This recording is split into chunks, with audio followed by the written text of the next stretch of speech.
চাঁদা আমরা নিতে দেব না, দুর্নীতি আমরা সহ্য করব না। That is why I always encourage you to be disciplined, to good human being. Social media সহ বিভিন্ন জায়গায় মানুষের কথা শুনলে বোঝা যায় এই বিষয়টিও জনমনে জিজ্ঞাসা রয়েছে। অন্তর্বর্তীকালীন সরকারের পক্ষে ঔদ নির্বাচন অনুষ্ঠান সম্ভব কিনা। চাঁদা আমরা নিব না, দুর্নীতি আমরা করব না। চাঁদা আমরা নিতে দেব না, দুর্নীতি আমরা সহ্য করব না। এই বাংলাদেশটাই আমরা দেখতে চাই। যুবকদেরকে আমরা স্পষ্ট ভাষায় বলতে চাই, বন্ধুগণ, তোমাদের সাথে আমরা আছি। আমি আজকে জামাতের আমির হিসাবে এখানে কথা বলতে আসিনি। আমি এসেছি বাংলাদেশের 18 কোটি মানুষের একজন হয়ে কথা বলতে। আমি শিশুদের বন্ধু, আমি যুবকদের ভাই, আমি বয়স্কদের সহযোদ্ধা, আমার বোনদের আমি ভাই। সুতরাং তাদের মুক্তির জন্যই আমি দায়িত্ব নিয়ে আজকে এখানে দাঁড়িয়েছিলাম। আল্লাহর ইচ্ছা, শরীর আমাকে সাময়িকভাবে সহযোগিতা করে নাই। এটাও আল্লাহর ইচ্ছা যে এখন আল্লাহ আমাকে কথা বলার সুযোগ দিচ্ছেন। আমি বলতে চাই, বাংলাদেশের নির্দিষ্ট কোন শ্রেণীর মুক্তির জন্য আমাদের এই লড়াই নয়। রাস্তার একজন পরিচ্ছন্নতা কর্মী, চা বাগানের একজন শ্রমিক, রক্ত পানি করে ঘাম জড়ানো আমার একজন রিক্সা চালক ভাই মাঠে ময়দানে বাংলাদেশের মানুষের মুখে যারা এক মুঠো ভাত তুলে দিতে চায়, আমার সেই কৃষক বন্ধুটি, আমি তাদের হয়ে আজকে এখানে কথা বলতে এসেছি। আমি কোন অভিজাত শ্রেণীর হয়ে এখানে কথা বলতে আসিনি। আল্লাহ তাআলার অশেষ মেহেরবানি, আজীবন সকল রক্ত চক্ষুকে উপেক্ষা করেছি, জেল জুলুমের পরোয়া করি নাই। আমার আফসোস, 24 সালে জাতিকে মুক্তি দিতে গিয়ে যারা জীবন দিয়ে শহীদ হলো, আমি তাদের একজন হতে পারলাম না। আপনাদের কাছে দোয়া চাই, ইনসাফের ভিত্তিতে একটি দেশ গড়ে তোলার জন্য আগামীতে যে লড়াই হবে, আমার আল্লাহ যেন সেই লড়াইয়ে আমাকে একজন শহীদ হিসাবে কবুল করেন। সম্মানিত বন্ধুগণ, আমাদের প্রিয় শহীদ নেতৃবৃন্দ 2006 সালের 28 অক্টোবর থেকে শুরু করে পল্টন গণহত্যা, শাপলা গণহত্যা, সারা দেশের গণহত্যা, পিলখানার গণহত্যা, 24-এর গণহত্যা, এই গণহত্যা যারা করেছে তাদের সকলের বিচার বাংলাদেশের মাটিতে নিশ্চিত করতে হবে। এদের বিচারের দৃশ্যমান প্রক্রিয়া শুরু না করা পর্যন্ত পুরানা ব্যবস্থাপত্রে বাংলাদেশ আর চলবে না। এতগুলো মানুষ এমনি এমনি জীবন দেয় নাই, জীবন দিয়েছে জাতির মুক্তির জন্য। Institution has lot to do in producing great human being. Unless আপনারা যদি ভালো মানুষ না হন, তাহলে কখনোই দেশ এবং জাতির কোনো উন্নয়ন সম্ভব না। এই জন্য প্রথম যে জিনিসটা হতে হবে, আমাদেরকে ভালো মানুষ। Only then you can contribute, whatever you contribute, the country and nation will prosper. We are producing great scholars, great engineers, great doctors, great civil servants, great military officers, but without the ethics, without the ethical teaching, without making them good human beings, country will not be benefited.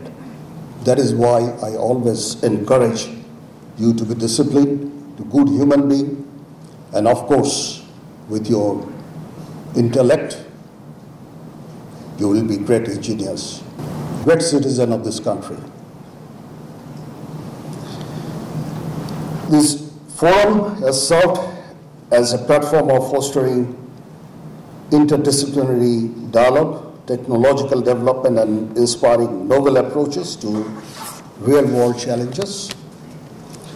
I believe that this conference has served as a dynamic platform to witness a rich exchange of ideas, rigorous academic discourse, and the presentation of pioneer research across a broad spectrum of mechanical and applied science disciplines.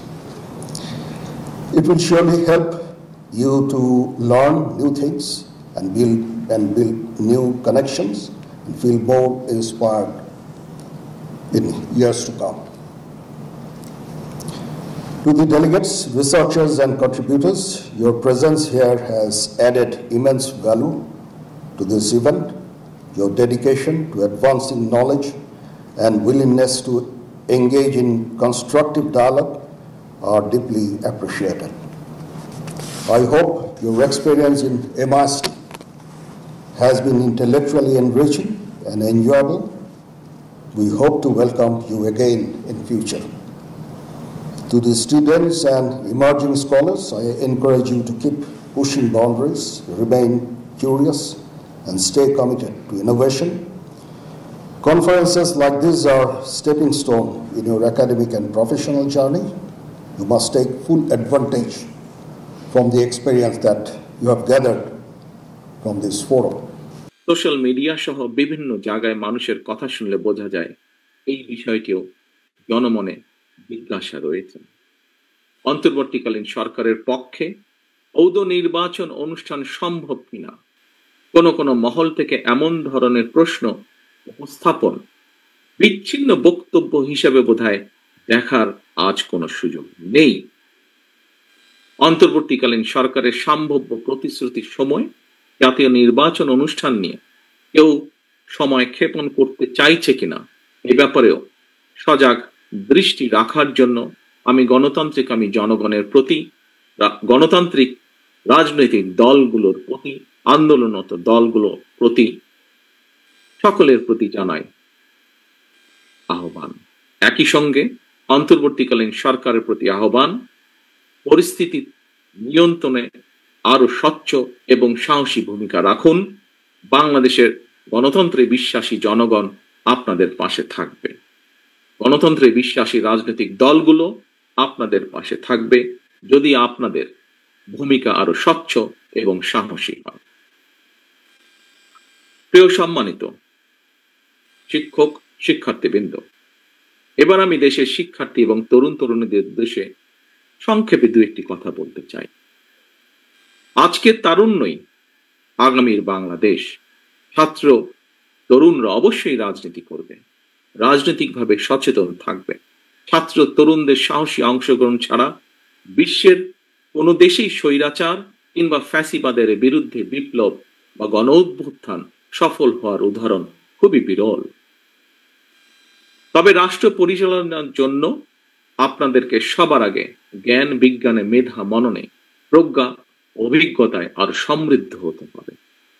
আপনাদেরকে মনে রাখতে হবে, শিক্ষার্থী যারা, আপনাদেরকে মনে রাখতে হবে জ্ঞান বিজ্ঞানে অগ্রসমান বর্তমানে এই প্রতিযোগিতামূলক বিশ্বে শুধুমাত্র স্লোগান নির্ভর কিংবা প্রচলিত প্রথাগত রাজনৈতিক সংস্কৃতি দিয়ে শহীদদের 2024 সালের শহীদ, 1971 সালের শহীদ কারোই কাঙ্ক্ষিত বাংলাদেশ গড়া সম্ভব নয়। শহীদদের কাঙ্ক্ষিত বাংলাদেশ গড়তে চাইলে অবশ্যই আপনাদেরকে নিজেদেরকে যোগ্য মানুষ এবং যোগ্য নেতা হিসেবে গড়ে তুলতে হবে এবং সেই মহান লক্ষ্যকে সামনে রেখে সরকারি কিংবা বেসরকারি প্রতিটি প্রতিষ্ঠানের ক্যাম্পাসগুলোকে জ্ঞানের আলোয় উদ্ভাসিত রাখতে হবে। আপনাদেরকে অবশ্যই পালন করতে হবে অগ্রণী ভূমিকা। রাজনৈতিক কার্যক্রমের পাশাপাশি লেখাপড়াই হতে হবে আপনাদের প্রথম এবং প্রধান অগ্রাধিকার।